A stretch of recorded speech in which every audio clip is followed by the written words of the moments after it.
Hey up everyone, Rich here at Only Vans. In this episode of our pre-departure series, ready for our trip, Van Turismo, first of all I'd like to welcome you to home sweet home for the next 12 months. But what we're going to do in this episode is we're going to take you through what are our collective biggest fears for hitting the road and living van life with a 4-month-old baby for 12 months. So we split these up into two sets really. So we've split them up into, the first part are going to be what Lisa's fears were, the second part are what my fears are, and then I'll sort of delve into them a little bit deeper. So when you'll be watching this, we will already be away. So today is the Friday, so I think that's the 30th of January today. Tomorrow's New Year's Eve, so it's the 30th of January today.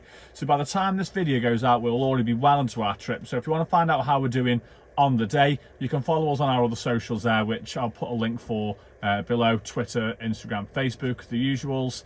But let's have a look into now our biggest fears. Number one on the list, as you can imagine, is all around about space and how we're going to find ways to be able to live a relatively comfortable life in this transit that we're sitting in right now.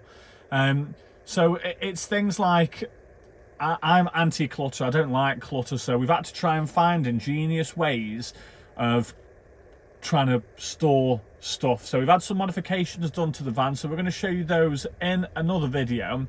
But it's things like making sure that we've always got some food in the fridge, but then that asks another question then. So if we're going to keep the fridge on all the time, what's that going to do to the battery? So I'm going to have to keep my eye on the solar to make sure that is keeping the battery going, keeping the fridge going with the alternator. But it's also about living conditions as well. So I quite like the thought of sometimes just being able just to sit in this back part, me and Lisa sitting here, but the baby's sitting over there.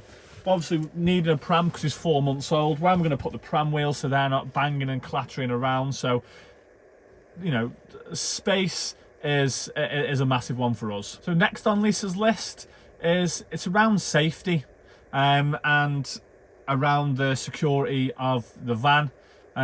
So we've bought things like stickers to say that we've got a dog, like, you know, beware the German Shepherd dog, and stickers on saying that the van's alarmed, and we've got one on the storage box to say, you know, this is alarmed and stuff like that. I've also bought a massive Malenko steering wheel lock, and I suppose what a wise man once taught me was that when you're running away from a lion, you don't need to be the fastest runner in the jungle. You just need to be faster than the person that's next to you. And ultimately, all that we need big visual deterrents, which would make a would-be thief think, oh, you know what, I'm going to swerve that one, it's not worth it, I'm going to move on to the big motorhome next to it, or I'm going to go for an easier target. Ultimately, if someone wants to break into the van, they're going to break into the van. There's very, very little that you can do about it. All that you can do is try and put them off, or to make it as difficult as possible. We're going to have underclothes bum bags, so that's going to be for things like passports, bank cards, spare keys for the storage box, for the storage box, for the steering wheel lock, and for the van itself. So we'll have nothing on display, so that will all be underclothes and stuff like that. So one of the things that I've worried about quite a bit is the reliability of the van. Now, that's not to say that the van has been anything other than perfect since we had it in July. It's never skipped a beat. But having always been a little bit worried about stuff like the reliability of vehicles, it's something which has played on my mind. Breaking down in Northwich is totally different to breaking down just outside Sarajevo. So we've had to try and do everything that we can to ensure that the vehicle's in the best possible place to make sure that we're ready to go for the trip. So just to take you through some of the bits that we've done to the van over the last couple of weeks. So because it's a Ford Transit and it's a 2 litre, those of you that are transit geeks will know that they are renowned for having problems with the wet belt. So we took that to the transit centre at the Trafford Centre. They had a look through the whole of the vehicle, and they've changed the wet belt under warranty, because they said there was just a couple of bits of damage to it. So they've had a brand new one of them. Now the great thing about taking it to somewhere like that is that they obviously do a health check before, and the only thing that they could find wrong with the vehicle, for all the checks that they do, touch wood, is that something to do with the brake fluid. I give them £70, they sorted that out, and that the window wiper fluid wasn't spraying, but it was -5 because it was frozen. So all that Evans Halshaw could find wrong with it was the brake fluid, and they said that they would change under warranty the wet belt. So we've had that done. I've had it serviced, taken it to a place that my brother-in-law recommended that he's always taking his campers and motorhomes to. So he had a look through it. He's changed a couple of bits and pieces, filters and all that sort of stuff, but he says it's absolutely fine. We've then taken it for its MOT as well. The MOT passed with absolute flying colours. Now, having a look at the history of the vehicle, it only ever failed its MOT once in 2021, and that was because the person that had it before us had a personalised number plate and it didn't meet DVLA standards. So, touch wood, the vehicle itself is should be an absolute belter.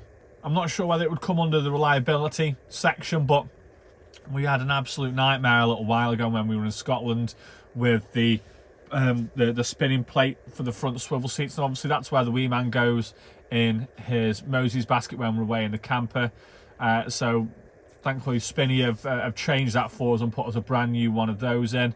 So thank you very much to them. They put us a brand new one in, and now that, once again, touch wood, is working perfectly now. I can spin it around in about 2 or 3 minutes. That's still an absolute pain in the arse to do, but it's a million times easier than what it was.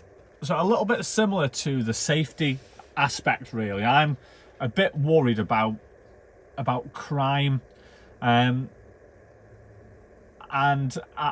what I don't want to do is I do worry that in foreign countries that the van will get broken into. But what's funny about that is that I know of people that we've spoke to on social media and stuff like that have had vehicles abroad for years and years and years, had no problems, and then they've come back to the UK and the van's been robbed within 10 days.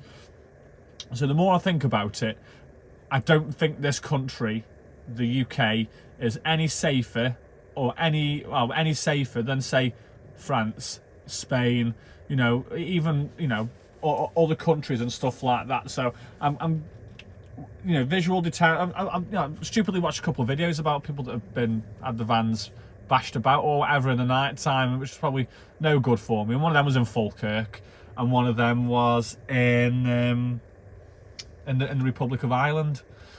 So, you know, I think it's don't put us in situations which could be deemed, or don't take any unnecessary risks. So I don't think we'll be staying in, you know, car parks in big cities and stuff like that. If I can stay in a gated area, I'll stay in a gated area. We're going to try and do some wild camping as well, because I think that's part of the experience, part of the enjoyment. So we're going to look to try and do stuff like that as well. But you know, if someone wants to break into a vehicle or our vehicle, then they're going to steal it. We're always going to take the keys with us and all that sort of stuff. So if someone gets in and takes the Transit away, someone said to me that Transit haven't got a great reputation for being broken into, which I just can imagine tipped me over the edge.